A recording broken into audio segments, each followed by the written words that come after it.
अस्सलाम वालेकुम नाजरीन, उम्मीद है आपको हमारी वीडियोस पसंद आती होंगी। बर वक्त वीडियोस देखने के लिए सब्सक्रिप्शन के बटन को प्रेस करें और बेल आइकन को दबाना मत भूलें। आइए चलते हैं अपने बक्के हिस्से की तरफ। मिसाइल कंट्रोलर मिस्टर चक्रवर्ती चाय लेकर आ गया था। इसके पास दरवाजे के लॉक की चाबी थी।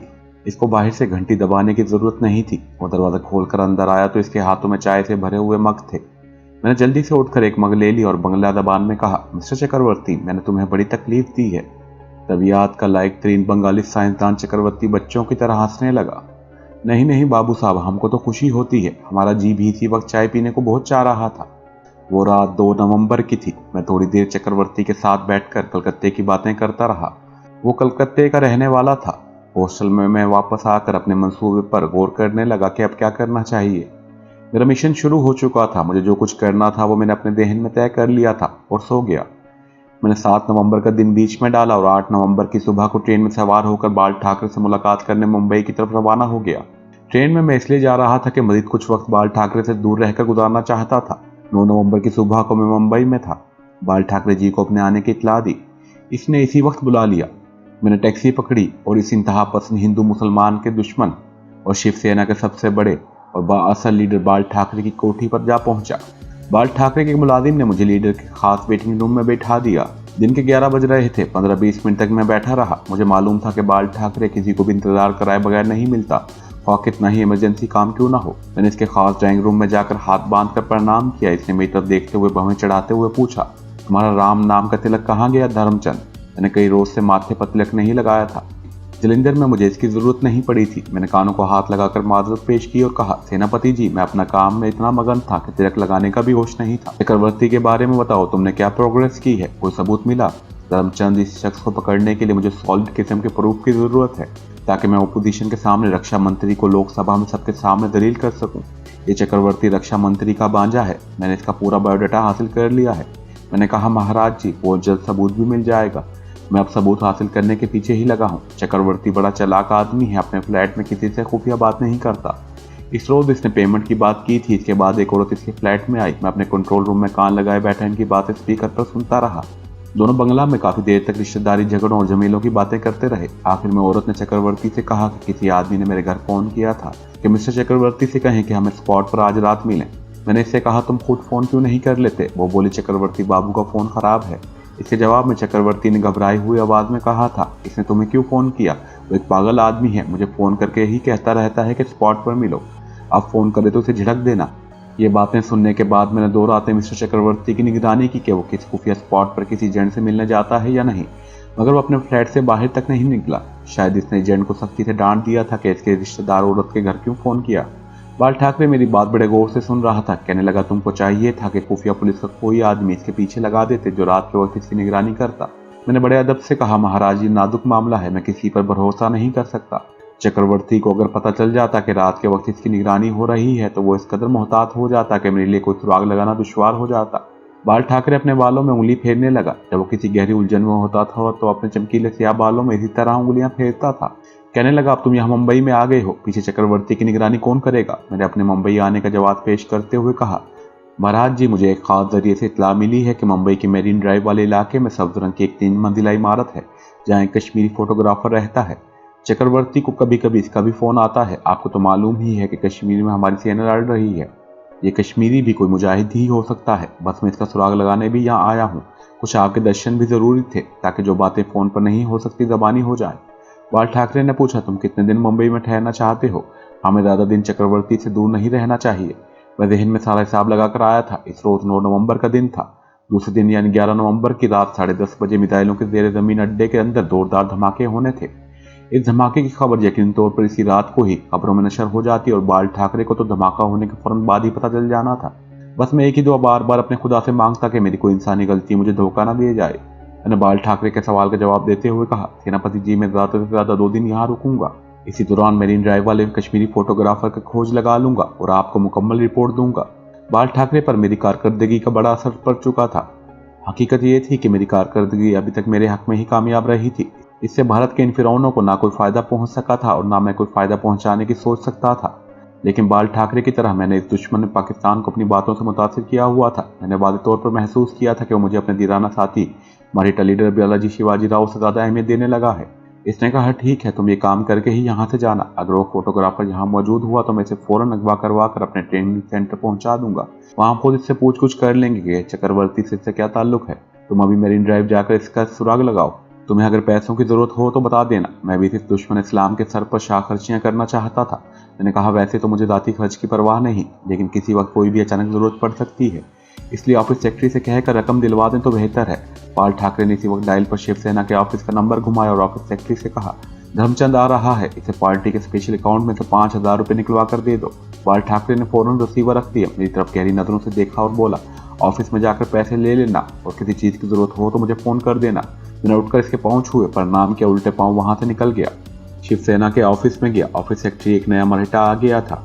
बूढ़ा खजांची टाइप का आदमी था। मुझे देखकर कहने लगा, धर्मचंद जी, मैंने चेक देकर लड़के को बैंक भेजा है, अभी रकम लेकर आ जाएगा। आपको कहीं जल्दी तो नहीं जाना? मैंने कहा अभी नहीं जाना। आधे घंटे बाद मुझे 5,000 रुपए मिल गए। ऑफिस की इमारत के ऊपर वाले फ्लैट में मेरी रिहाइश हुआ करती थी।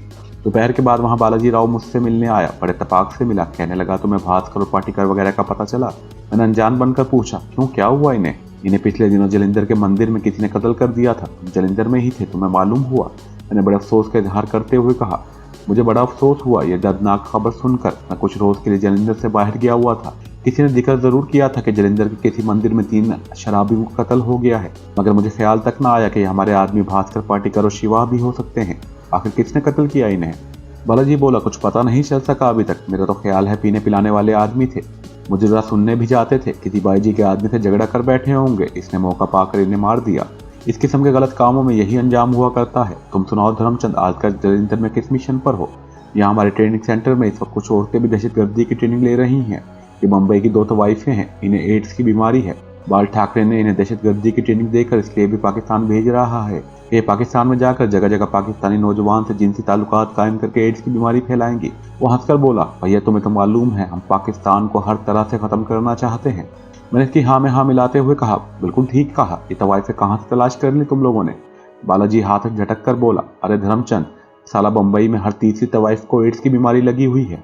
बाल ठाकरे जी की स्कीम यही है कि इन औरतों का यहाँ इलाज तो हो नहीं सकता, क्यों ना इन सबको बारी बारी पाकिस्तान स्मगल कर दिया जाए। इस तरह से भारत को इस बीमारी से निजात भी मिल जाएगी और पाकिस्तान इस बीमारी से तबाह होना शुरू हो जाएगा। मैंने इससे कहा, मैं आज शाम को ट्रेनिंग सेंटर आऊंगा, जरूर आना। मैं तो शाम को रोज सेंटर पर ही मौजूद होता हूँ। बाकी का दिन मैंने मेरीन ड्राइव के इलाके में समंदर के किनारे यूं ही इधर उधर फिरते घूमते गुजार दिया। जो लोग मुंबई रह चुके हैं इन्हें मालूम होगा कि मेरीन ड्राइव जदीद तर्ज की इमारतों की इस कतार को कहते हैं, जो समंदर के किनारे किनारे खम खाती हुई एक सिरे से दूसरे सिरे यानी बाल किशर गार्डन तक और इसके आगे पहाड़ी के दामन तक चली जाती है। एक तरफ मेरीन ड्राइव की फ्लैटों वाली ऊंची ऊंची खूबसूरत बिल्डिंगें हैं। बिल्डिंगों के आगे छोटी सड़क है। ग्रीन बेल्ट है, वहां नारियल और ताड़ के दरख्त उगे हुए हैं। ग्रीन बेल्ट के साथ ही मेरीन ड्राइव की कुशादा सड़क है जिस पर गाड़ियों की आमदोरफ्त रात गए तक जारी रहती है। सड़क के समंदर वाले किनारे की जानिब सड़क से कुछ 4 फुट ऊंची पश्ते की दीवार बनी हुई है जिसकी चौड़ाई 2-2.5 फुट से कम नहीं है। दीवार के दूसरी जानिब बड़े बड़े पत्थर डाल दिए गए हैं ताकि जवार भाटा के वक्त समंदर की बिखरी हुई लहरों का जोर तोड़ा जा सके। इन पत्थरों के आगे रेत का किनारा आ जाता है जो दूर समंदर तक चला जाता है। इस रेतीले किनारे यानी बीच को चौपाटी के नाम से पुकारा जाता है। चौपाटी मुंबई के मशहूर बीच का नाम है और तफरीह की बड़ी मशहूर जगह है। शाम होते ही यहाँ लोग अपने बाल बच्चों के साथ साहिल समंदर पर फिरने आ जाते हैं। गोलगप्पे, नमकीन चने, मुंबई की राबों का ठंडा रस पीते हैं। बच्चों को भी पिलाते हैं। यहाँ सूरज गरूब होने की कुछ देर बाद तक बड़ी रौनक रहती है। इंडिया की अक्सर फिल्मों में हीरो हीरोइन को गाना गाते चौपाई के साहिल पर समंदर में हाथ डाले भागते दौड़ते दिखाया जाता है। मैं चौपाई पर जाकर समंदर के किनारे एक चबूतरे पर बैठ गया और बालाजी की ज़बानी मुझे बाल ठाकरे की पाकिस्तान के खिलाफ जिस मकरू और बेईमाना साजिश का पता चला था इसके बारे में सोचने लगा। वो एड्स की बीमारी में मुब्तला भारतीय तवाइफों को फैशनेबल लड़कियों के रूप में पाकिस्तान में स्मगल करके पाकिस्तान में एड्स की बीमारी फैलाने की घिनौनी साजिश कर रहे थे। मुझे इस हकीकत का शिद्दत से एहसास था कि हिंदू तो अज़ल से पाकिस्तान का और मुसलमान का दुश्मन था, मगर बाल ठाकरे से बढ़कर भारत में शायद ही कोई हिंदू मुसलमानों का इस कदर जानी दुश्मन हो। वो मुसलमान और पाकिस्तान की दुश्मनी में भारत के सभी मुतसिब हिंदुओं से बादी ले गया था। मुझे अब इन एड्स तवाइफों से निपटना था जो ट्रेनिंग हासिल करने के बाद पाकिस्तान में स्मगल की जाने वाली थी। मेरा फर्ज बन गया था कि मैं इन औरतों को बेशतर इसके वो पाकिस्तान की तरफ कदम उठाएं यहीं ख़त्म कर डालूं। मैं शाम को मुंबई के मुज़फ़्फ़रात में शिवसेना के ट्रेनिंग सेंटर पहुंच गया, जहां पाकिस्तान में तकरीबकारी करने के बाद से शिवसेना के खास आदमियों को भरे बाजुओं में अंधाधुंध फायरिंग करके फरार होने और बमों के धमाके करने की ट्रेनिंग दी जाती थी। बालाजी राव मुझे वहीं पर मिल गया। इसने मुझे दोनों तवाइफों से मिलवाया। दुबली पतली मराठी तवाइफें थीं, रंग गहरा सांवला था, नए नक्श तीखे थे। इनकी बीमारी की तशखीस हो चुकी थी कि इनको एड्स है, और जाहिर है इस बीमारी को यूरोप और अमेरिका जैसे मुल्कों में भी अभी तक इलाज दरियाफ्त नहीं हो सका था। भारत में इलाज का सवाल ही पैदा नहीं होता था। इन्हें शिवसेना ने भारी मुआवजा देकर और भारत माता का सेवा का कहकर पाकिस्तान जाने पर राजी कर लिया था। इनमें से एक का नाम रामी बाई था और दूसरी का नाम गंगा बहनी था। दोनों मुंबई के बदार हुसन में रहती थी। मैं इनसे बातें करने लगा और इन्हें कहा कि वो भारत माता की सेवा के लिए चुनी गई हैं। वो पाकिस्तान में जाकर वहाँ के जवानों में जितनी ज़्यादा एड्स की बीमारी फैलाएंगी, भारत माता इतनी ही इनसे खुश होगी और अगले जन्म में वह काशी की अप्सराओं के रूप में जन्म लेंगी। वो मेरी बातों से बड़ा मुतासिर हुई और बालाजी राव भी मुतासिर हुआ। धर्मचंद, तुम तो वाकई बड़े काम के आदमी हो। सेनापति जी यूं ही तुम पर भरोसा नहीं करते। बातों ही बातों में मैंने बदार हुसैन में इनकी खुलियों को पता चला लिया। ये औरतें शाम को ट्रेनिंग खत्म करने के बाद वापस बदार हुसैन चली जाती थी और रात गए तक वहाँ अपना धंधा करती थी। अभी हम ट्रेनिंग सेंटर में ही थे कि दोनों तवाइफें शहर वापस चली गई। बालाजी राव और मैंने इकट्ठे वहीं विष्णु खाना मंगवा कर खाया। बालाजी ने पूछा, तुम्हारा क्या प्रोग्राम है? मैंने कहा, शिवसेना के ऑफिस में अपने खाली फ्लैट में जाकर आराम करूंगा। मैंने बालाजी राव को बिल्कुल नहीं बताया कि मैं मैरीन ड्राइव के खास कश्मीरी फोटोग्राफर की खोज में हूँ। बाल ठाकरे ने मुझे इस बात को खास तौर पर खुफिया रखने की हिदायत की थी।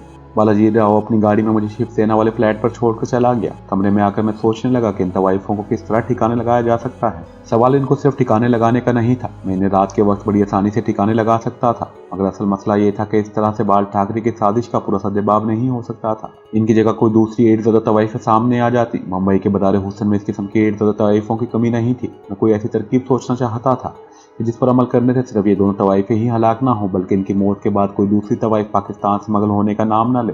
ऐसी तरकीब जहन में नहीं आ रही थी। वक्त कम था। सोच सोच कर जब कुछ समझ में नहीं आया तो मैं दूरदर्शन ऑन करके एक प्रोग्राम देखने लगा।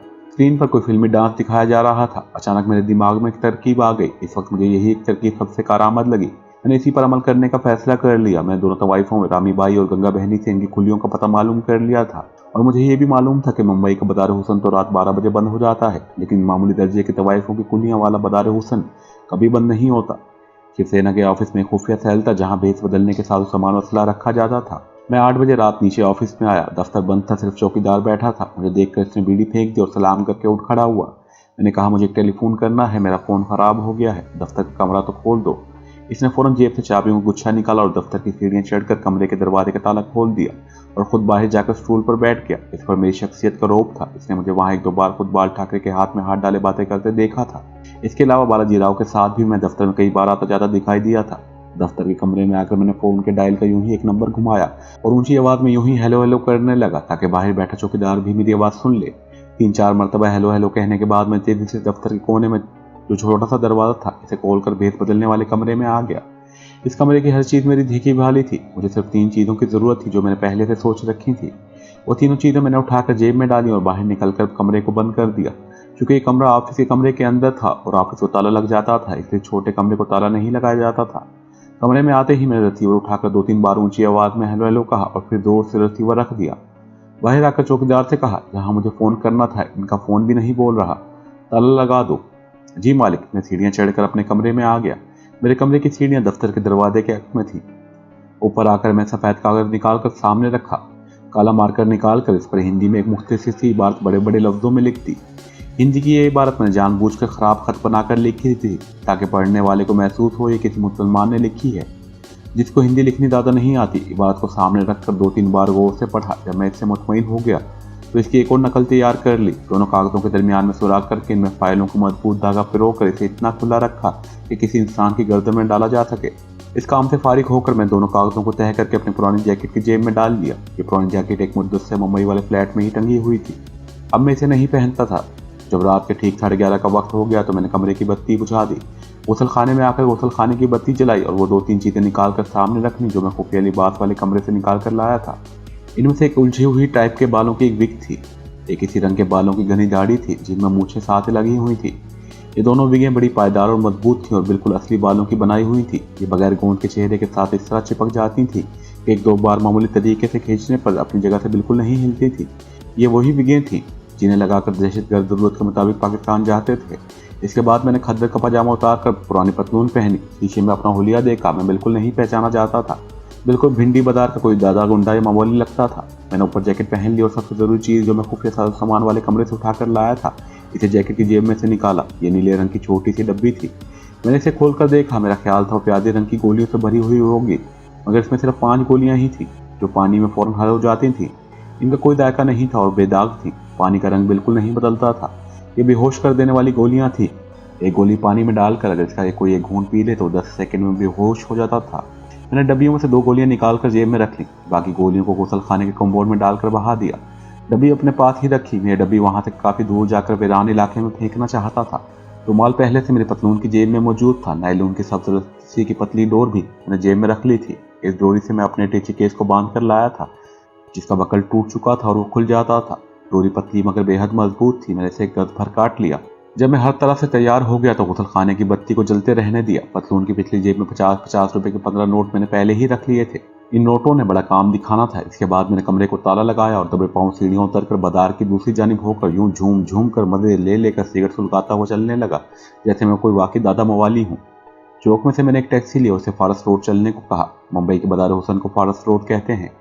ये वहां से कोई 10-15 मील के फासले पर था। मैं टैक्सी की पिछली सीट पर सर पीछे डाले बैठा एक फिल्मी गीत गुनगुनाता रहा और ड्राइवर पर यह जाहिर करने की कोशिश करता रहा जैसे मैंने पी रखी है। ड्राइवर ने रास्ते में मुझसे पूछा, बाबू क्या है कि मुंबई में आजकल विलायती दारू की बड़ी मुश्किल है। मैंने मवाली वाले लहजे में कहा, तो अपना मुंह बंद रख कर गाड़ी चला।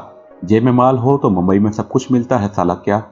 इसके बाद फारस रोड के नाके तक ड्राइवर बिल्कुल ना बोला। मैं नाके पर उतरकर ऊंचे दर्जों की तवाइफों वाले बाजार की तरफ जाने के बजाय इसके पहलू में एक दूसरे बाजार की तरफ चला जहां बहुत कम रोशनी थी।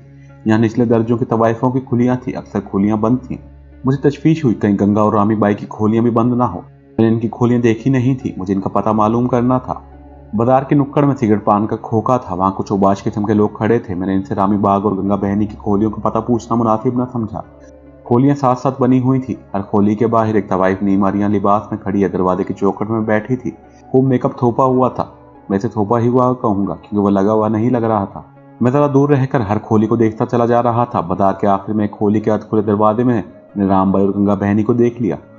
रामबाई क्वाड़ के सहारे यानी दरवाजे के सहारे खड़ी थी। गंगा बहनी बैठी हुई थी। अंदर की जानिब कोठरी में कमजोर रोशनी वाला बल्ब रोशन था। मैंने इन दोनों को फौरन पहचान लिया। दोनों ने गोवा की देहाती औरतों की तरह कमर तक धोती बांधी हुई थी और ऊपर के जिस्म पर सिर्फ ब्लाउज ही था। बाल खूब बने हुए थे। एक आदमी इनके सामने खड़ा इन्हें घूर घूर कर देखे जा रहा था। रामबाई ने इसे गाली देकर कहा, क्या देख रहा है रे, माल है तो अंदर आ जा, नहीं तो दफा हो जा। आदमी शर्मिंदा सा होकर वापस मुड़ गया। इसके बाद मैं इनके सामने आ गया। रामी और गंगा ने मुझे मुस्कुराकर देखा। ये इनकी कमर्शियल मुस्कुराहट थी। इन्होंने मुझे बिल्कुल नहीं पहचाना था। मेरा हुलिया इतना बदला हुआ था कि मुझे पहचान ही नहीं सकती थी। मैंने आगे होकर पूछा, क्या रेट चल रहा है भाई। गंगा और रामी को ये जुमला बुरा लगा। इनकी मुस्कुराहट गायब हो गई। मैंने पतलून की जेब से 50 रुपए का नोट निकाल कर दिखाया और कहा, 50 रुपए ली ठीक रहेगी। इनके चेहरों की मुस्कुराहट वापस आ गई। इनका रेट 10-15 रुपयों से ज्यादा नहीं होता था। ये मुझे मालूम था। मैंने 50 का एक और नोट निकाल लिया। क्या है कि 50-50 हम तुम दोनों को देगा। तुम दोनों हमारे साथ अंदर जाएगा। रामी और गंगा शर्मा गई। औरत चाहे तवाइफ बन जाए मगर शर्म हया का थोड़ा बहुत दामन इनके हाथ में रहता है। मैं इनकी तरफ बढ़ा। वो दोनों दरवाजे से हटकर अंदर चली गई। मैं भी अंदर आ गया। रामी ने खोली का दरवाजा बंद करके कुंडी लगा ली। खोली में अजीब सी बू फैली हुई थी। एक झलींगा सा खाट पर मेरा बिस्तर लगा हुआ था। मेरा सा तकिया भी पड़ा था। मैं चरपाई पर बैठ गया। वहां ज्यादा देर बैठना मेरे लिए खतरे का बाइस हो सकता था। मैंने जेब से 50-50 के मजीद 2 नोट निकाल कर दोनों को 100-100 रुपए दिए और कहा, दारू पीऊंगा पहले। 100-100 रुपए लेकर वो मेरे इशारों पर जैसे नाचने लगी। रामी ने चारपाई के नीचे से देसी शराब की बोतल निकाल कर लोहे की छोटी सी मेज पर रख दी। गंगा ने एक गिलास भी रख लिया। मैंने कहा, अगर तुम दोनों भी मेरे साथ दारू का एक एक गिलास पियोगी तो मैं तुम्हें इसके 50-50 रुपए अलग दूंगा। इतने पैसे वो दोनों मिलकर सारी रात में भी नहीं कमा सकती थी। मैंने 50-50 के 2 नोट निकाल कर इनकी तरफ उछाल दिए। इन्होंने लपक कर नोट दबोच लिए। रामी बोली, क्या है कि हम दारू नहीं पीते, पर तुम्हारी खातिर एक एक गिलास जरूर पी लेंगे। मैंने कहा, पानी का जग भी ले आओ, मैं दारू में पानी मिलाकर पीऊंगा। इसी वक्त रामी बाहर गई। बाहर किसी दूसरी खोली से वो पानी से भरा हुआ आम था चीनी का एक जग और सिल्वर के 2 गिलास ले आई। मैंने तीनों गिलासों में थोड़ी सी शराब डाली। आधा गिलास पानी डाल दिया। अब मेरे ऑपरेशन का सबसे अहम और सबसे नाजुक मरहला आ गया था। मैंने पहले से सोची समझी स्कीम के मुताबिक जेब से 50-50 रुपयों के 10-15 नोट निकाल लिए और इन्हें चरपाई की दूसरी तरफ उछाल कर कहा कि जमुना देवी की भेंट है, इन्हें तुम ले लो। दोनों तवाइफें फर्श पर गिरे हुए नोटों पर टूट पड़ी। ऐसा करते हुए दोनों चरपाई की ओट में हो गई। मैं इसी लम्हे का इंतजार कर रहा था। मैंने जेब से प्याजी रंग की मटर के दानों के बराबर गोलियां निकाल कर 2 गिलासों में डाल दी और अपना गिलास जिसमें गोली नहीं डाली थी हाथ में उठा लिया। इतने में रामी और गंगा नोटों को अपने ब्लाउज के अंदर डालती हुई मेरे पास चरपाई पर आकर बैठ गई। मैं सोचने लगा, ये तवाइफें एक ऐसे मोहलिक मर्द में मुब्तला है जिसका अभी तक इलाज दरियाफ्त नहीं हुआ और जिसमें मुब्तला होकर आदमी हड्डियों का ढांचा बनकर खत्म हो जाता है। खुदा जाने ये अपनी बीमारी किस किस को नहीं लगा चुकी होंगी और अगर ये पाकिस्तान स्मगल हो जाती तो वहां जाने कितने मासूम नौजवानों को एड्स का मर्ज लगाकर इन्हें सिसक सिसक कर दम तोड़ने पर मजबूर कर दिया जाता। दोनों गिलासों में डाली हुई बेहोशी की गोली शराब की वजह से जल्दी घुल चुकी थी। मैंने शराब के गिलास को बुलंद करते हुए कहा, शिव देवता की पुजारनों, उठाओ मधुरा का प्याला और देवताओं के नाम पर मेरे साथ चढ़ा जाओ। इन दोनों को इतने पैसे मिल चुके थे कि मेरे बेदाम गुलाम हो गए थे। मैंने गिलास अपने होंठों से लगाकर जरा ऊपर कर लिया और अपने होंठों को बंद रखा और गले को यूं हरकत देने लगा जैसे घटाघट शराब पी रहा हूँ। रामी और गंगा ने भी 3-3 घूंट चढ़ा लिए। शराब तेज थी, मेरे बंद होंठों को मिर्चों की तरह लग रही थी। इन्होंने गिलास रख दिए। मैंने भी गिलास लोहे की मेज पर रख दिया। रामी ने दीवार में बनी हुई अलमारी से एक लिफाफा निकालकर फाड़ा और मेज पर रख दिया। इसमें भुने हुए चने थे। अब दोनों मेरे दाएं बाएं बैठकर मुझसे चेहले करने लगी। गंगा मेरे बालों में उंगलियां फेरने लगी। मैंने इसका हाथ पीछे कर दिया और गुस्से में कहा, मेरे बालों में सिर्फ काजल देवी ही उंगलियां फेर सकती है क्या? गंगा ने हाथ पीछे कर लिया। काजल कौन है बाबू? रामी ने हंसकर पूछा। मैंने इसे भी झड़क कर दिया। तुमको इससे गर्ज क्या? मैंने इसलिए कहा था कि उंगलियां फेरने से मेरी बालों की विक उतर सकती थी और साथ ही दाढ़ी भी उतरने का चांस था। अगरचे इस वक्त वो मेरी शक्ल देखकर मुझे पहचान भी लेती तो इससे कोई फर्क नहीं पड़ता था, क्योंकि इनकी जिंदगी सिर्फ चंद लम्हे ही बाकी रह गई थी। लेकिन मुझे इस बात का ख्याल था कि अगर कोई शख्स या दूसरा पुलिस वाला आ गया तो मेरी असली शक्ल देख लेगा। गंगा मुझे बिस्तर पर खींचना चाहती थी। मैंने कहा, पहले अपना गिलास खत्म करो, फिर आगे का धंधा शुरू होगा। वो हंसने लगी। मैंने गिलास उठाया, इसने भी गिलास उठा लिया। मैंने महसूस कर लिया था कि इन पर दवाई का असर होना शुरू हो गया है। मैंने पहले की तरह गिलास मुंह के साथ लगाकर होंठ बंद कर लिया और गिलास को यूं ऊपर चढ़ाया जैसे पी रहा हूँ। दोनों तवाइफें हकीकी तौर पर अपना दारू पी गई थी। खाली गिलास इन्होंने मेज पर रखे और गंगा कोई फिल्मी गीत गुनगुनाने लगी। रामी बाई ने मेरे गले में बाहें डाल दी और बोली, बाबू तुम कहाँ से आए हो? पहले तुम्हें यहाँ कभी नहीं देखा। गंगा मेरी जैकेट उतारते हुए बोली, बाबू तुम दो औरतों के शौकीन हो तो दिन के वक्त कभी हमारी खोली में आया करो। मैंने गंगा का हाथ पीछे कर दिया। अभी एक एक गिलास और चलेगा, अभी दारू का नशा नहीं हुआ। रामी का सर डोल गया था। वो बोली, मुझे तो बड़ा नशा चढ़ गया है, बड़ी तेज शराब है। इस दौरान गंगा का भी सर डोलने लगा। फिर मेरे देखते देखते दोनों बेहोश होकर चरपाई पर गिर पड़ी। मैं जल्दी से अलग हो गया। पहला काम मैंने ये किया कि खोली की कुंडी खोलकर दरवाजे से बाहर झांक कर देखा। 5 सिगरेट के खोखे तक बाजार खाली पड़ा था। मैं दरवाजा बंद करके कुंडी लगा ली। अब मुझे इन दोनों का ठिकाने लगाना था। मैं पहले रामी बाई पर झुक गया, नैली की बारीक रस्सी इसकी गर्दन में डाली और फंदे को कस दिया। रामी का जिस्म हल्के हल्के झटके खाने लगा। जब ये झटके खत्म हो गए और उसका मुंह खुले का खुला रह गया तो मैंने फंदा ढीला करके इसी गर्दन की खास रग पर उंगली रख दी। ये खास रग दिल की धड़कनों के साथ धड़का करती है। रग सख्त हो चुकी थी। इसके बावजूद मैंने इसका सर अपने हाथों में लेकर जोर से बाएं जाने घुमा दिया। मुझे हल्की सी आवाज सुनाई दी। इसकी गर्दन की हड्डी टूट चुकी थी। इसी तरह मैं दूसरी तवाइफ गंगा बहनी का भी काम तमाम कर दिया। रुमाल से इनकी गर्दनों पर अपनी उंगलियों के निशान रगड़ रगड़ कर मिटा दिए। अगरचे इसकी इतनी जरूरत नहीं थी, क्योंकि मुंबई के किसी थाने में भी मेरी उंगलियों के निशान नहीं थे। फिर भी एहतियात बहुत जरूरी थी। अब एक आखिरी और इंतहाई जरूरी काम बाकी था। मैंने जेब से दोनों कागज निकाले जो डोरियों में पिरोए हुए थे। दोनों कागज मैंने दोनों तवाइफों की लाशों की गर्दन में डाल दिए। इन कागजों पर मैंने हिंदी में जो इबारत लिखी थी वो ये थी, रामी बाई और गंगा बहनी को पाकिस्तान भेजा जा रहा था ताकि वहां जाकर ये तवाइफें एड्स की बीमारी फैलाएं। खबरदार, इनका अंजाम देख लो। जो तवाइफ पाकिस्तान जाने के लिए तैयार हुई, इसका यही अंजाम होगा। अगर भारत में नहीं तो पाकिस्तान में पहुंचते ही इन्हें कत्ल कर दिया जाएगा। महमूद गजनवी सेना। मेरा मिशन मुकम्मल हो चुका था। मैं तवाइफों को दिए हुए सारे नोट इकट्ठे करके अपनी जेब में डाले और खोली से बाहर निकल गया। छोटा सा गुनाह का बाजार खाली पड़ा था। कहीं कहीं 2-3 आदमी आगे की खोलियों के सामने धुंधले धुंधले नजर आ रहे थे। इस तरफ जाने के बजाय मैं वहीं से एक खेत में उतर गया और तेज तेज दूसरी तरफ चलने लगा। दूर मुंबई की कुछ इमारतों की रोशनी झिलमिलाती नजर आ रही थी। मैं इस इलाके से नावाकिफ नहीं था।